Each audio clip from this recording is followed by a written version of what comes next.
오늘은 윤석열 대통령이 제20대 대통령 선거에서 승리한 지 꼭 1년이 되는 날입니다. 1년 동안 세일즈 외교와 노동개혁 등 성과가 있었지만 인사검증과 협치 등 비판에 직면하기도 했는데요. 정주희 기자가 윤 대통령 당선 후 명함을 정리했습니다. 지난해 3월 헌정사상 최초의 검사 출신 대통령으로 당선된 윤 대통령. 헌법 정신을 존중하고 야당과 협치하면서 국민을 잘 모시도록 하겠습니다. 이어 6월 지방선거에서 국민의힘이 압승을 거두면서 국정 운영 동력을 확보했습니다. 법과 원칙을 내세워 화물연대 파업 종료를 끌어낸 윤 대통령은 집권 2년차 노동교육연금 3대 개혁에 드라이브를 걸었습니다. 특히 회계 투명성을 강화해야 한다며 노조의 단호한 태도를 취했고 건설 현장에서의 불법 행위, 이른바 건폭과의 전쟁도 선포했습니다. 외교적 성과도 있었습니다.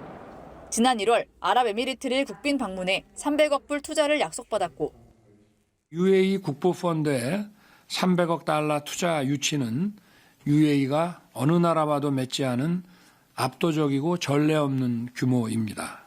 저부터 대한민국 1호 영업사원으로 신발이 닳도록 뛰고 또 뛰겠습니다.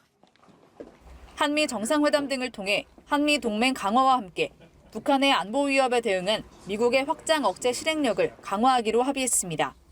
정치적 부담을 안고 한일 관계 개선에 대한 강력한 의지를 보이기도 했습니다. 반면 인사 문제는 당선 직후부터 발목을 잡았습니다. 정호영, 김승희 등 보건복지부 장관 후보자와 송옥렬 공정거래위원장 후보자, 박순애 교육부 장관이 잇따라 낙마했고 최근 정순신 변호사를 국가수사본부장직에서 임명 취소하는 과정에서도 부실 검증 문제가 불거졌습니다. 요직의 검찰 출신 인사들을 대거 배치하면서 편향 인사라는 야당의 비판도 이어졌습니다.